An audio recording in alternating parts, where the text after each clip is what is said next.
Hi everyone, I'm Apollonia Thomas. I'm a former athlete. I played professional basketball overseas for 5 years. I'm also the founder of House of Hero, which is a platform for female athletes to leverage their NIL, which is their name, image, and likeness through the use of blockchain technology.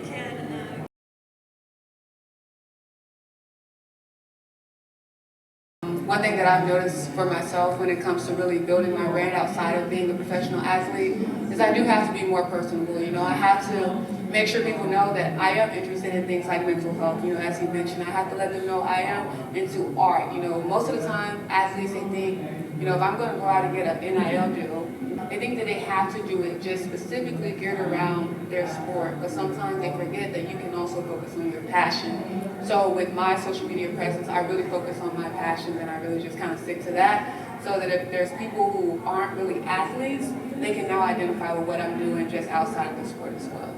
So you said three magic letters, NIL, and before I go to Leslie and ask her a little bit about women in basketball, I was wondering, for anyone who doesn't know, do you mind explaining what NIL stands for? Of course. NIL stands for name, image, and likeness, and it was a court ruling that was passed last year, which allows not just female athletes, but male and female athletes to be able to leverage their name, image, and likeness without being classified as an amateur, and also still be able to compete in collegiate sports.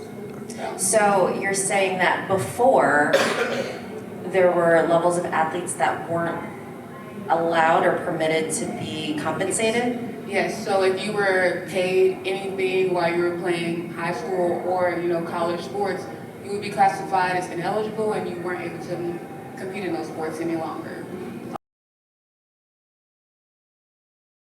I absolutely do believe that blockchain technology helps to cut out that middleman. Sometimes athletes aren't always revered as being, entrepreneurs, but that's exactly what we are. So we have to be a lot more business savvy than, most would think, in order to actually navigate through the sports world. So one thing that I've seen with the use of NFTs, we can go out, we can sell an NFT, as Love Huncho was saying, one of the things that you're able to do as an athlete with an NFT is you can actually build a brand with that NFT. So I think the importance of using like this decentralized finance, you can really have the money come directly to you. You don't have to worry about, taking cuts from, say like your manager or the organizations that are above you as well. So those are some ways in which I think that, blockchain technology is very useful.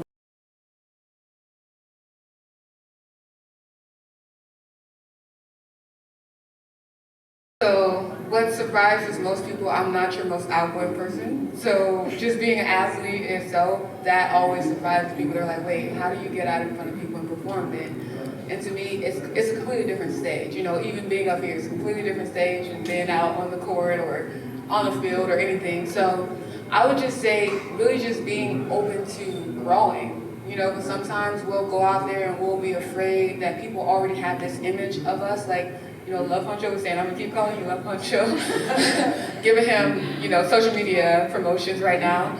But just really going out there and being open to growing, letting people know, hey, I'm interested in this space. And then sometimes people will just gravitate towards you just based off of what you do. Because when I entered this space, it wasn't very easy to just come on board and be like, hey, this is the route that I need to take. It was really me networking with different people and learning what they were doing in this space as well that really put me on the right path to where I needed to be going.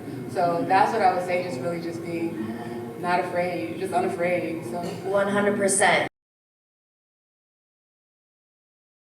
If you're wanting to build a collection with someone on college, it's not as easy. So I would say take to social media for something like that. If you can't just walk around and be like, hey, you're in the creative design department, I need a graphic designer, I need someone who can do 3D modeling or computer science. You might need somebody to build you like an app or some sort of like website or something, but it's not as easy on the college campus. So 18-year-olds today, they can easily go to social media and be like, hey, these are the positions I'm looking to fill. Are you open to doing this with me? And maybe you'll receive equity down the road or something like that. I dig it. What is something that you want to be a part of more on Twitter when it comes to spaces? Are there certain topics, discussions that you're looking to have? I would say female sports in Web3. You know, we're doing women in Web3. You know, this conference is directly geared towards women in Web3. Obviously, there's male speakers and male performers and everything, but I really want to see more female sports in Web3. You know, I work with different DAO solutions that actually own sports teams, and I want to have that for female sports as well, because we don't have that right now, to my knowledge. So, yeah. Lauren? Yeah, just to mirror that, I think it'd be fun to see more women's sports spaces in general. This is the first panel I've actually spoken on about women in sports, so I think we're off to a good start, but would love to be more engaged with this community on Twitter in general. I'm gonna have to piggyback on that as well. And as a founder of a female project, there is a lot of male athlete projects coming in, and we do not see enough. I mean, I'm not aware of any, social or celebrities or, any female athletes that are in this platform, notable as some of these male athletes. So I would like to see more of that as well. And y'all know I most definitely gotta agree with y'all. I gotta agree with y'all for sure.